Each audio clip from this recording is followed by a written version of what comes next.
So Robin's most recent blog, and I'm going to share my screen so we can take a look at it. It's about powerful website writing and design tips for more traffic.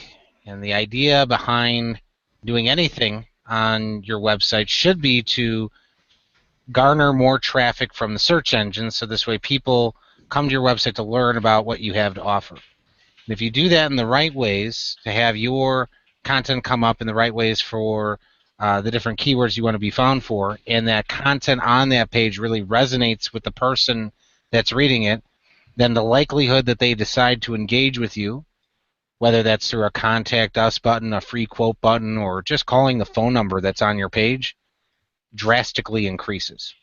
So these different website writing and design tips can be very powerful in that regard. Why should I care about website writing? Increase the time on site, increase your Google ranking, the number of pages visited by each person, adds to the look and feel, adds instant trust, and decreases the bounce rate. So I wanted to talk about, all right.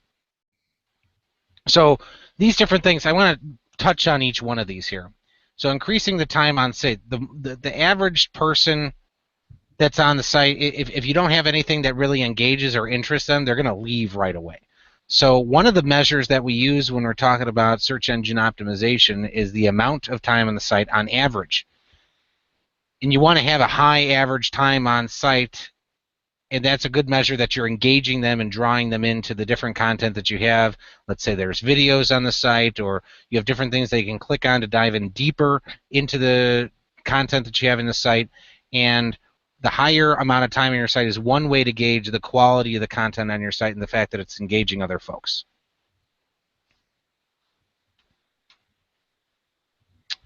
And Blake, would you mind managing? Oh, here, I guess we can't really chat with Deborah because she can't see or hear us, and she tried refreshing and it didn't work. So unfortunately, Deborah, when you watch the recording here, we cannot interact with you to figure out how to make that work on your computer while we're running the webinar, but hopefully you're able to solve that problem, and if you contact us afterward, hopefully we'll be able to troubleshoot those technical issues with you at a later time. All right, I was going to sort of introduce everybody to Deborah. Deborah's, among other things, a very creative marketing person. And then we were talking about Gail, who makes some of the best brownies in the world. Nice. That's right. Yeah. All right, so going back to the increasing time on the site, that's one measure that we use for engagement to see if that's something that it's a measure to see if the people that are coming to the site, if the content's really resonating with them. And Paul, some people might not really understand or know how they can measure those type of things. So Google helps us with that. Could you dig into that just a little bit?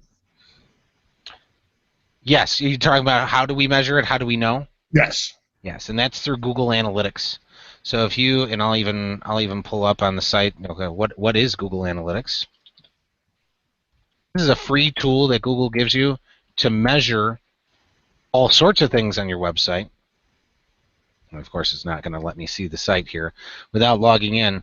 But Analytics helps you analyze stuff on your site. So one of the things that it will help you analyze is the amount of time. It'll tell you which pages people are visiting. It'll tell you information about what keywords they use to find your site. Just tons and tons of information, where people are visiting your site from geographically in this country or another country, what time of day they were there, what pages they visit in which order. There's so much information that can be gained from using Google Analytics. And one of those items is what I was talking about here, which is increasing the time on the site. Just evaluating.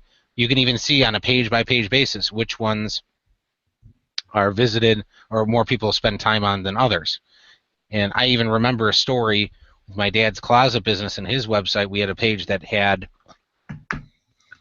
it was about crown molding, and the page time on that site was very low. And we also saw that everybody that went to that particular page left the website when they got to that page. So my dad and I went to that page to see what was wrong with it. It had one sentence that wasn't really well written and one picture that was pretty poor. And we made the executive decision right at that moment to eliminate that page because it wasn't doing anything to help our website. So that's the kind of strategic decisions you can make based on the data that you find in Google Analytics.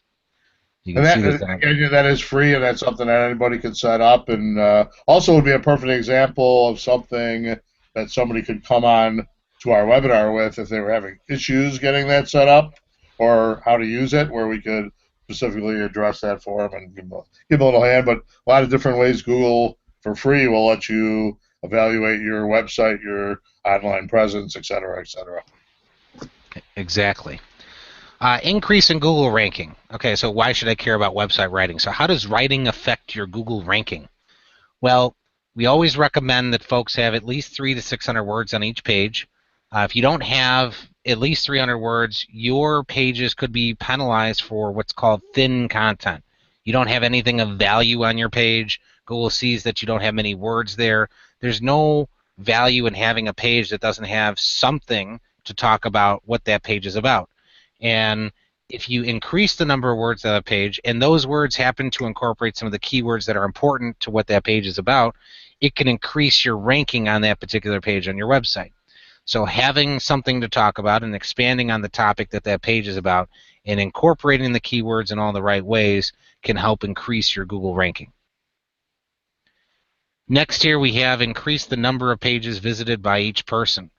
This is another measure of engagement. So the concept of bounce rate, which is the last item on here, and then number of pages visited are kind of combined in a way, because a bounce on your website is really somebody who visits the page and does not click on anything else and then leaves. So if people are doing that on your website and you see that you have a high bounce rate, anything over 30% is pretty high for a bounce rate. You can see that information in your Google Analytics as well. But if you see that you have a higher bounce rate on particular pages than others, that means that when people are visiting that page, they don't click anywhere else, and it didn't really compel them to do anything. So number of pages on your site, we can actually track, okay, well, they click at least once. Do they click 2, 3, 4, 5 times? The more pages someone clicks on your site, the more engaged they are with your content. And again, that's a measure of how well you're delivering that content and how well that's resonating with people.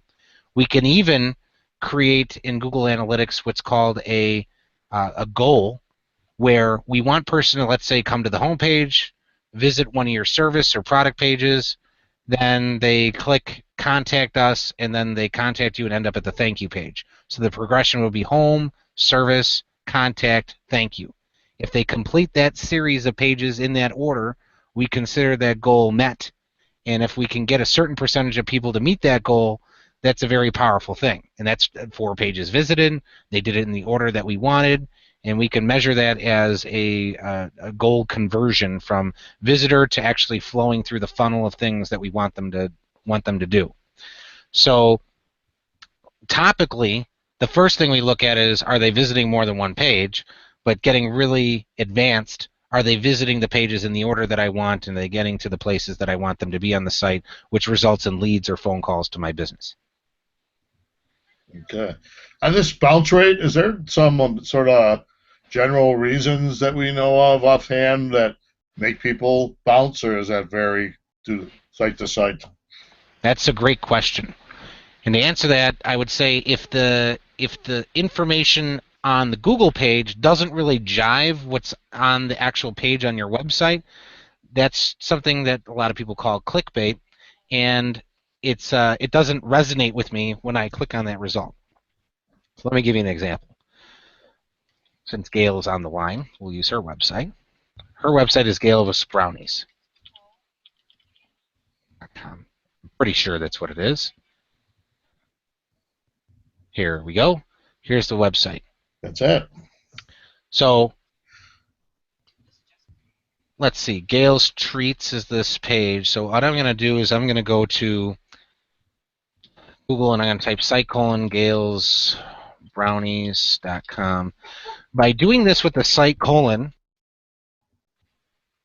what I do is I get Google to produce all the different pages on the result or on the website, and what title, tags, and meta descriptions come up for each of those specific pages. So when I'm talking about a bounce rate and how the information I'm looking at and clicking on, does that jive with what I'm going to see on the page after I click, that's one major factor that the bounce rate can be influenced by. So right here, this Gale's Treats right here, which is the page that I was looking at here. It says Gale's Brownies featuring decadent desserts, corporate, and it gets cut off. Well, first off, if you customize this title tag to be at least 55 characters or less, you won't see this getting cut off here. So just based on what I'm reading here and scanning right here, I better see decadent desserts and something about something pertaining to corporate when I click on this page, because that's what this is telling me I'm going to see when I click on this result. Also, if I kind of read this a little bit more, Gale's Original Chocolate Chip Brownie, loaded with semi-sweet chocolate chips and sprinkled with even more chocolate and chocolate chips on top, double fudge, etc., etc. So am I going to find all this stuff and what I'm seeing in here on this page when I get there?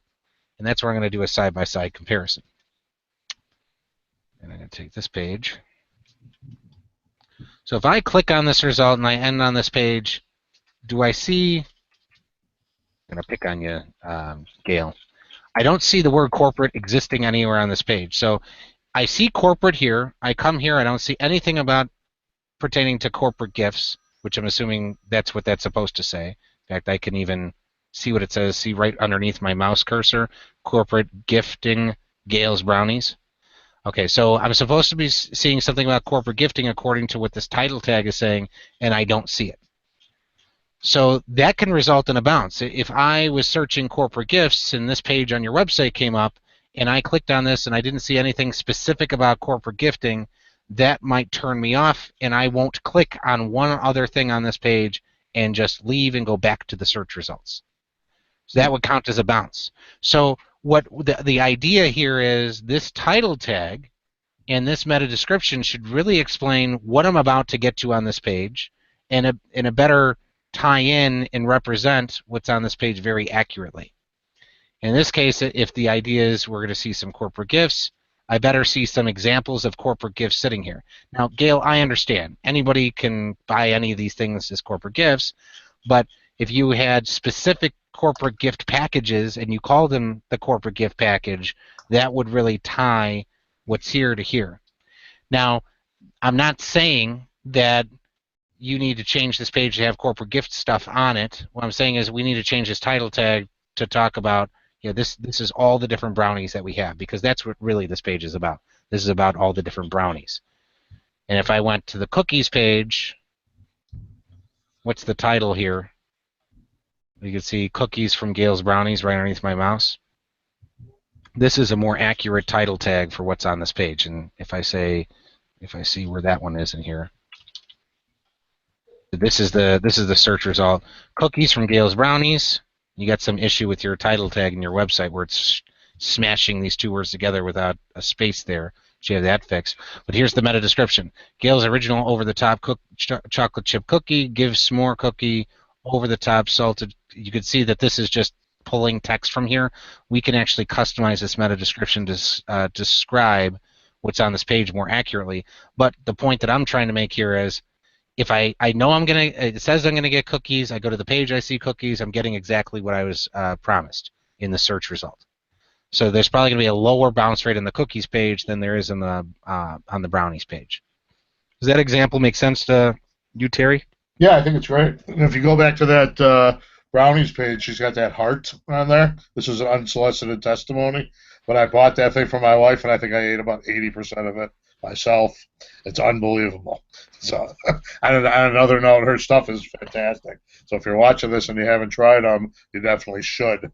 But yeah, I think that's real important, and I think that Gale can take that and use that to try to clean up some of those tags so that she can cut her bounce rate. And if she's not already checking her bounce rates, now hopefully she's got a little bit of an idea on how to go ahead and do that. So while I have the floor here real quick, I wonder if we could go to our homepage real quickly.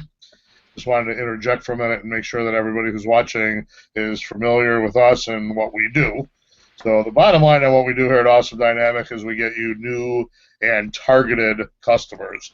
We are able to do that by developing responsive websites, by doing some search engine optimization, and we do the Google virtual tours, which are also a great way for people to preview your business, get a look at it online without actually coming in. Gives you an SEO boost while you're at it as well, especially if if the people you're competing against don't have one and you do, it's going to help quite a bit.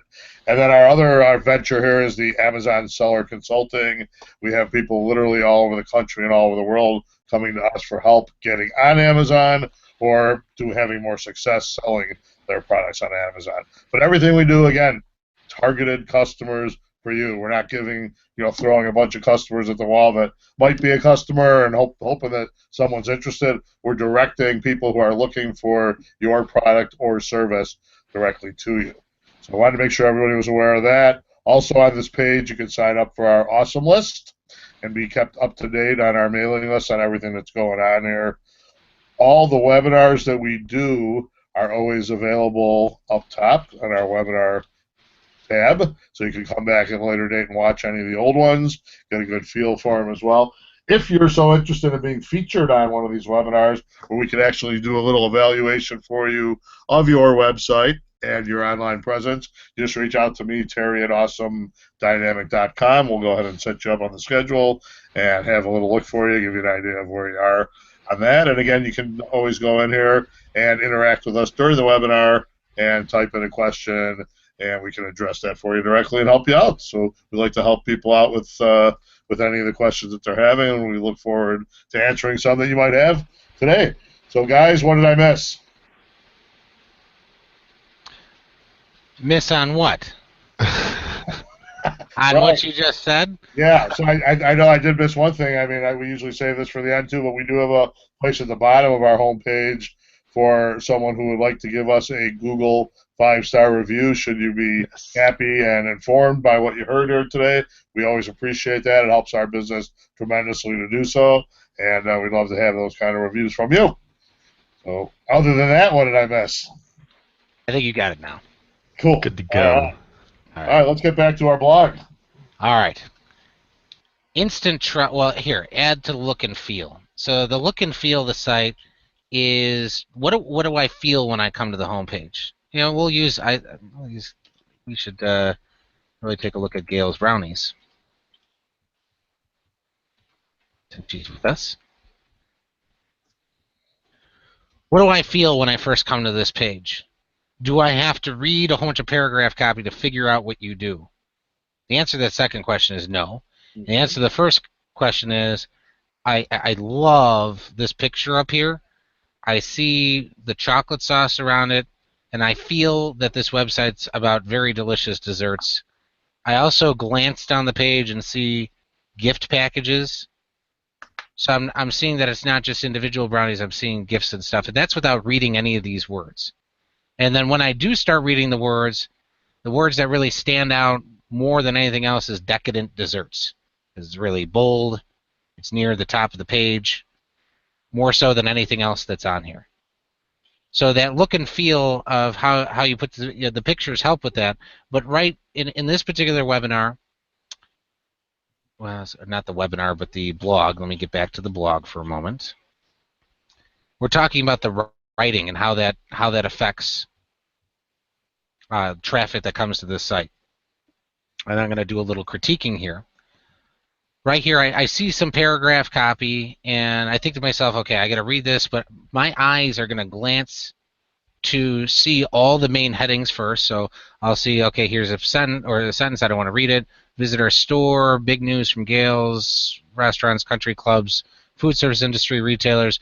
That's how my eyes jump down the page in terms of the actual text contents that's there. So I immediately skipped over these paragraphs to see this item first because it was the easiest piece of text to consume visually on the page before this big news, and then these items down here. So the point that I'm trying to make is you should use subheadings and bullets as much as possible. People, when they go to sites, they're scanning the website for the content that they want to read, and when something really resonates with them, then they're going to stop and read what's underneath there.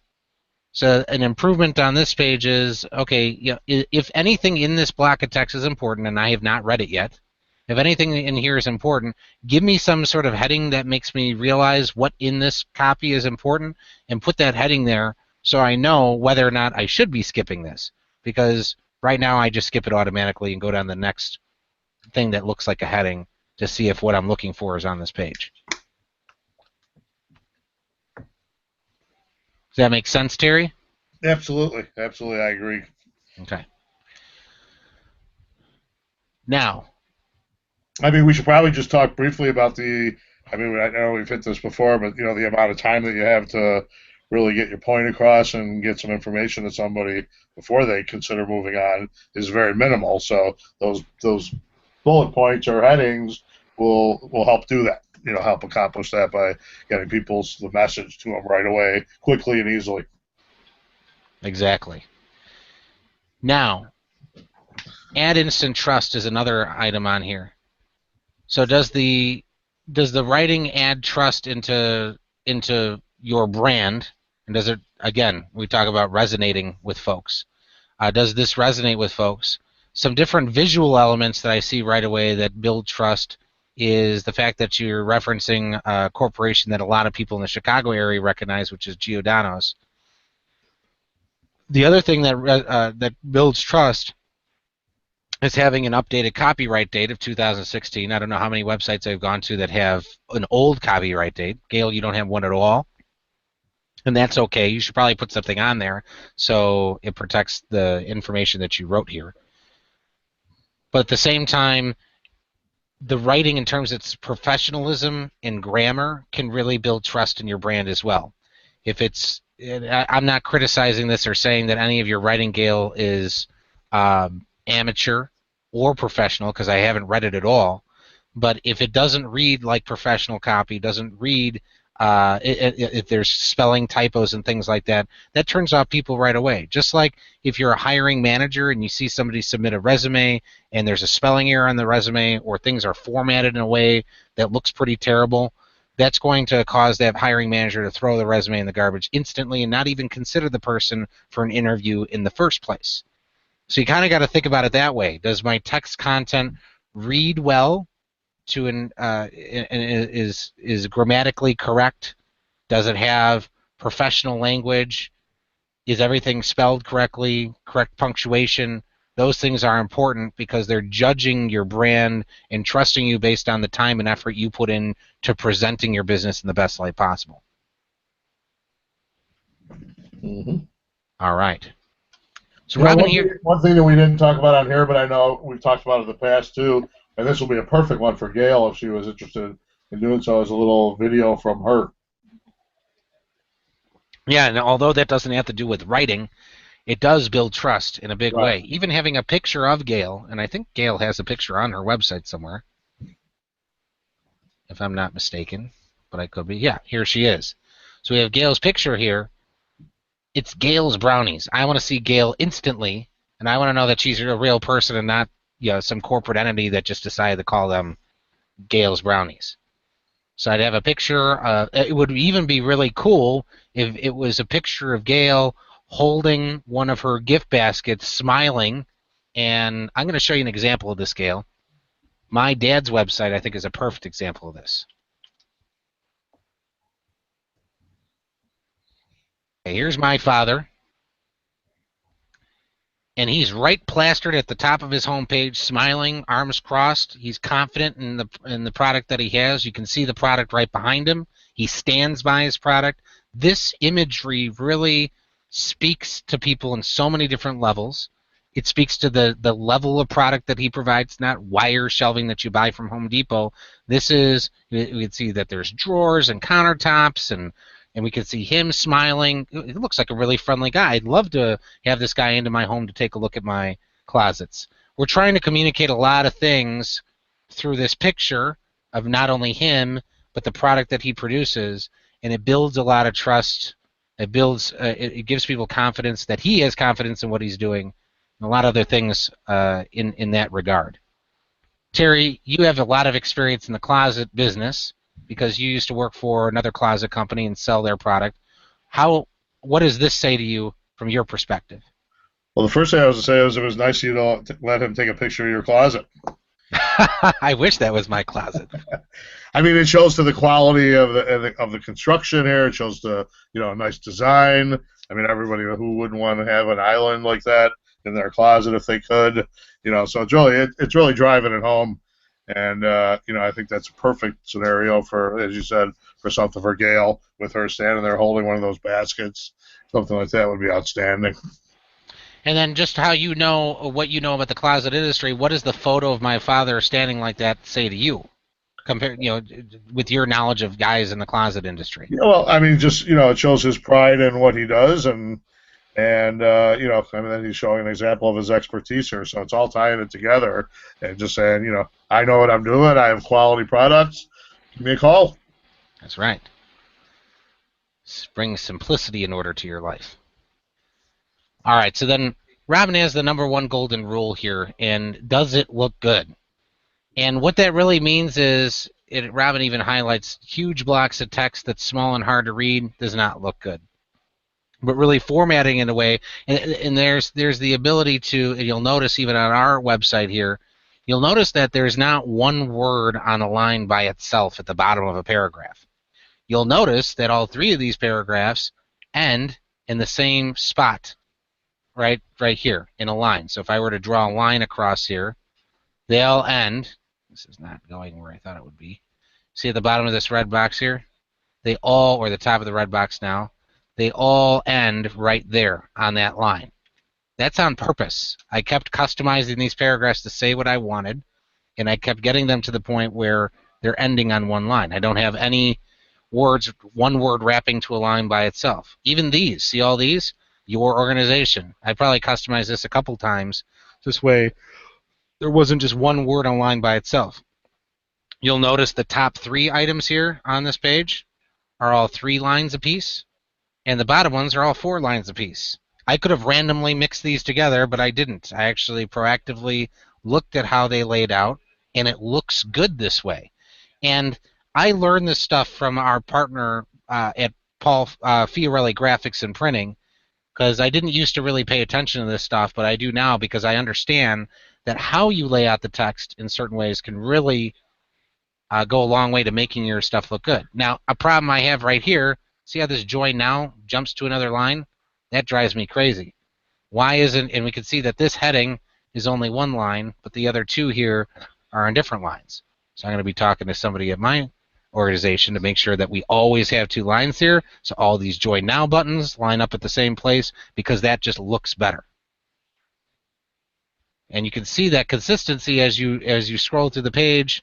These things are thought, all these bullet points are on 1 line apiece. They end, they have one like hanging out here way long, and the other ones are really short. So sometimes we're reconfiguring the different text to work in a different way to make it look good on the page. And that gives you a more polished, professional look and feel, too. Terry, any commentary on that? No, I think you got it covered. We just got to clean those couple things up on ours. Now, the rest of the stuff that's on here, and we can certainly go over this, but we're kind of running out of time here. Just some different suggestions in terms of the heading sizes that you could use. This is what we recommend and use for a lot of our websites.